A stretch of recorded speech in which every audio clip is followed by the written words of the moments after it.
Hey, this is Merritt, and welcome back to the SAZABI Ver.LOGIC build, Part 5. The first step is going to be covering the priming stage with first pass priming.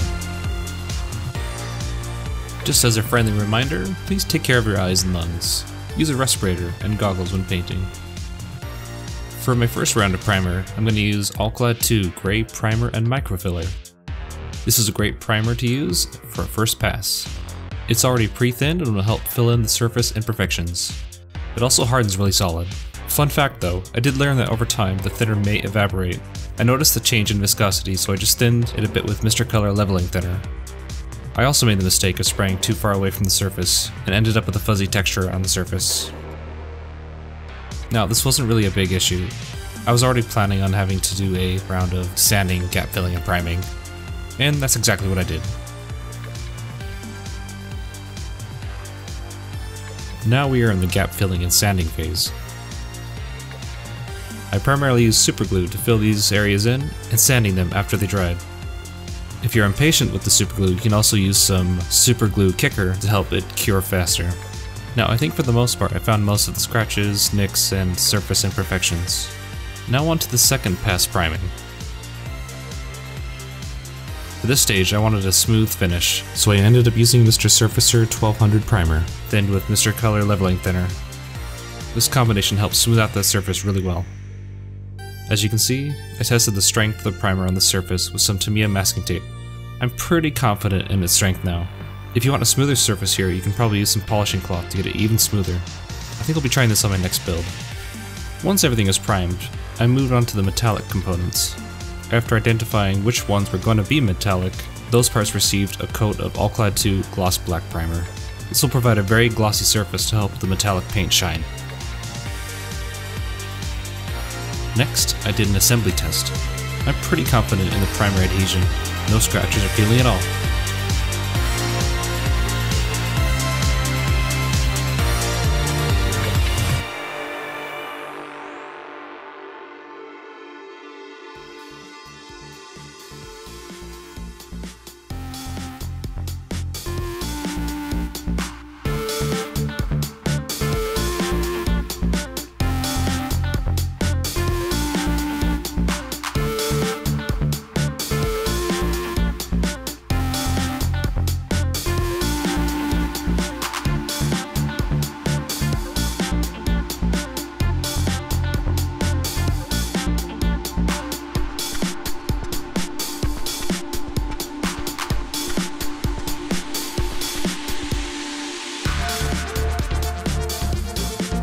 At this stage, I took some time and did some color concepting to get a feel for what I wanted.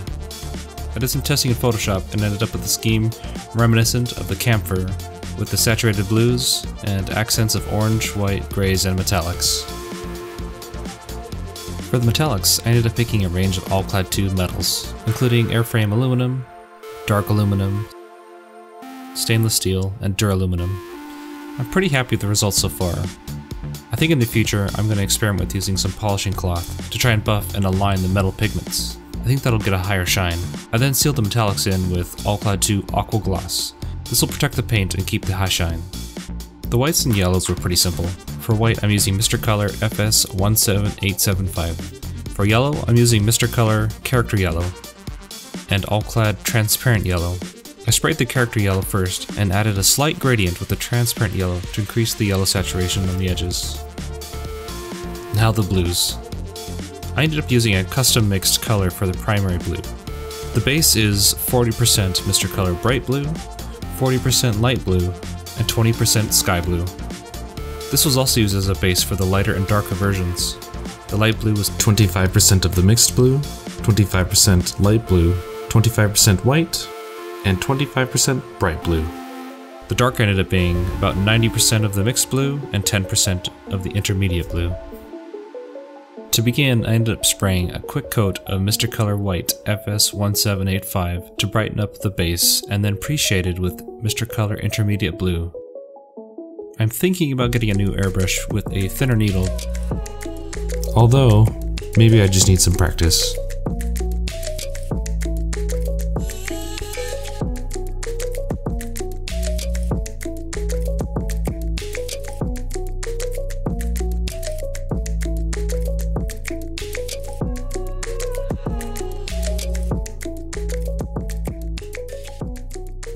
I ended up using a few different gray tones, including Mr. Color Dark Gray 1, Dark Gray 2, and German Gray. The German Gray was then post-shaded a tiny bit with Dark Gray 1 on several parts to brighten them up a bit.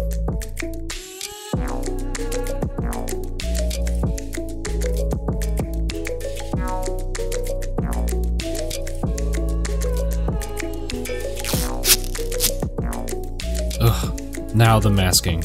So much masking. I used a variety of Tamiya masking tape sizes.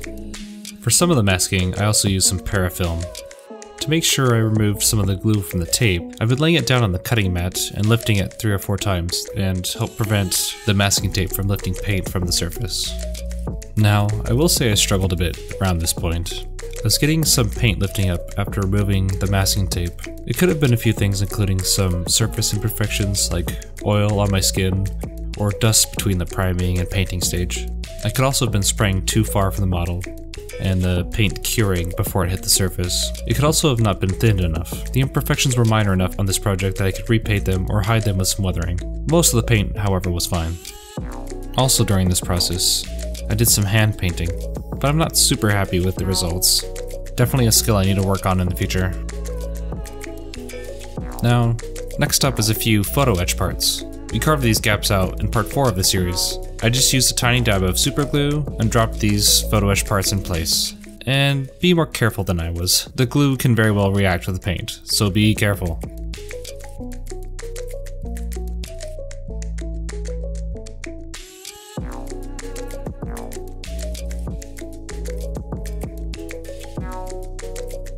Now I'm going to seal the colors with a few light passes of Mr. Color Super Gloss and All-Clad Aqua Gloss for the metals.